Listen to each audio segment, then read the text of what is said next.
Hello fellow tankers, this is Dauntless, and today I'm going to be playing in my Tier 7 Chinese Premium Light Tank, the Type 62.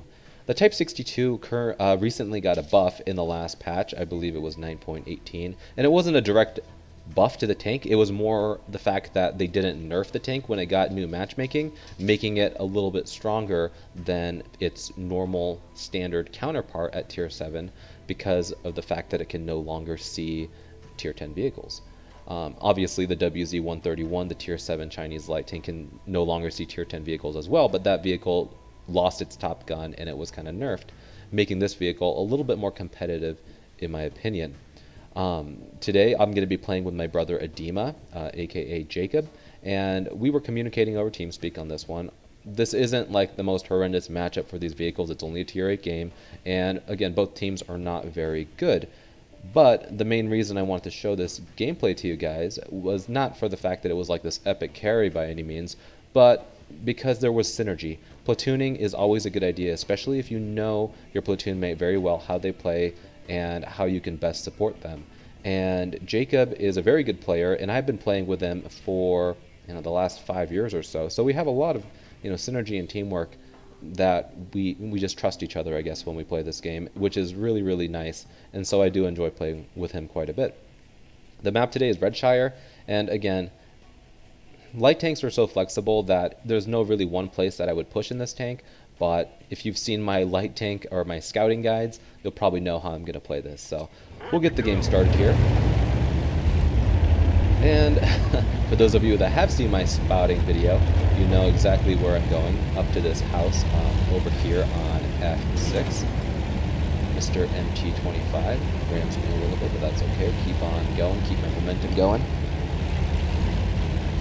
And I'm going to be trying to get initial spots. This location here is relatively strong. It's not like the best spot, but it keeps you protected from RD. If your tank is good enough camouflage, you can creep up into this bush up here and you can light pretty much everything that's on the hill, and it also extends your view range to anything that might be potentially crossing the river, which makes this location pretty powerful. An MT25 on the opposing team decides to shoot across. I am double bushed right now to that MT25, and so if I was to fire, I don't think I would be lit, but I didn't really have much of a shot, so I didn't even bother taking it. And again, the main reason I'm taking this spot, well, number one, is because I'm a light tank and I can pull it off, but two, my brother is up on the hill, and he's a pretty good shot. The SU is a little derpy, like you just saw, he just bounced the turret of that thing, and so I know that since he's up there, it's going to be worth taking this position to spot these vehicles. And right now, I've earned 300 spotting damage, nothing awesome, but not a lot of their tanks have been lit yet.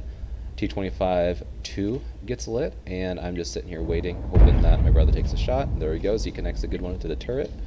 And then a Rudy magically appears right in front of me. Now, I'm thinking, okay, this is probably not a good idea. If this Rudy approaches any closer, I'm going to get myself lit.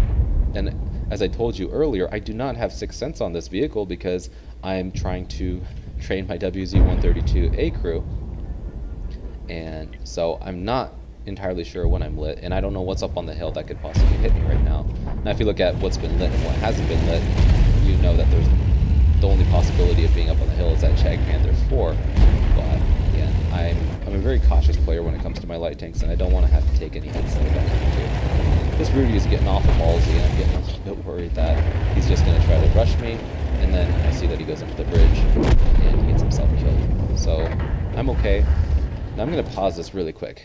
For most of you that play this game, I don't know what would go through your mind right now when you looked at the minimap thinking, okay, do I push forward and just try to capture out? That strategy could work. Or do you fall back and try to support? In a Tier 7 light tank with very lackluster penetration, there's maybe not a lot of options that you could have. But in this situation, it's very important to react and not just to stay stagnant, because the worst thing you can do for your team is to not do anything. I'm still sitting here because I can see this MT25 and I'm hoping my brother has a shot on it, and I'm asking him to shoot him over TeamSpeak. His gun is wildly inaccurate at this range, and so the odds of him killing him are kind of slim, but as long as I'm doing something, I'm gonna wait it out. But I'm looking at the zero line and I'm thinking, this is bad, I gotta do something.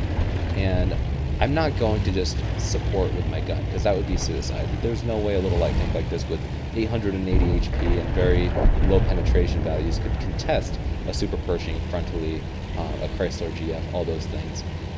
And again, I could have probably went and capped, but what's the point in that? You know, you're not going to get as much experience, and to me, it's just no fun. I seldomly cap. If given the possibility, I will always go for the kill, even if I'm alone. And so I'm going to try to situate myself into a position where I know my brother will have shots across for them. If you sit up in this bush up here, you can actually do a great job at spotting vehicles that come across this field. And this bush is very strong, and I put myself right up into it, and immediately I spot 4 vehicles. And I'm just going to sit here because, you know, they're not going to spot me. Even though I don't have 6th sense, my profile is rather low enough to where I know I'm not really at risk. If I do happen to get shot at, they'll probably miss me. They could possibly bounce my turret, but I can still take a shot at this point. So I'm just going to risk staying up here. And I asked my brother to definitely focus out that Chrysler GF, because that's one vehicle that I do not want to have to face. This Type 59 is getting a little bit greedy or sneaky, whatever he was trying to do. But I did ask my brother, I'm like, hey, hold on, don't shoot the Chrysler, hit that Type 59, I'm getting dead, he's going to spot me. And he made a great shot across the map, and a little bit of luck and RNG involved. But Chrysler gives me his side, showing you the awesome penetration of this tank. I bounce his side almost flat. The VK is lit right there, but he is hiding behind a building, and my brother does not have a shot on it currently. Chrysler dies, and now it's just the VK. You know, just even 1 minute ago, this game looked kind of hopeless. We had all these high-tier tanks pushing us with only me between the Arty and them. But now we got them down to 3 tier 6 tanks on Arty, which is pretty awesome. Obviously, we haven't won yet, but my brother is sitting with a healthy amount of hit points, and so am I. We're actually both full life, and I don't think we're going to lose this. So I'm just sitting here asking my brother to shoot the VK. He's telling me there's no shot. I'm hoping he'll kind of push up ahead. That way I can get him more damage. Because honestly, if he gets damage and I get spotting damage, it's going to benefit both of us. Whereas if I just go and farm this guy, it's not going to be the same. We're not going to end up... I mean, obviously I'll get more experience, but in terms of damage towards marks of excellence that you might be trying to earn or anything like that, if he gets the damage and I get the spotting, it's essentially the same deal. So I decided that it's in my best interest to just try to take this guy out. Nice snapshot on the move. This Type 62 is actually pretty accurate. And the Jag Panther magically appears in front of me. I thought he would have fallen back to the cap by now, but there he is. And get more spotting for that. I was actually hoping to kill him, but my team beat me to the punch. And magical Su-51 hits me from across the map. Now, if any of you have played the S-51, you'll know that that thing is an extremely inaccurate tank. Even though they did change it when Arty got buffed a few patches ago, it became a little more accurate, but to me, that's kind of just BS, being able to hit a light tank when he's full on the move from across the map, right at the tail end of him being lit.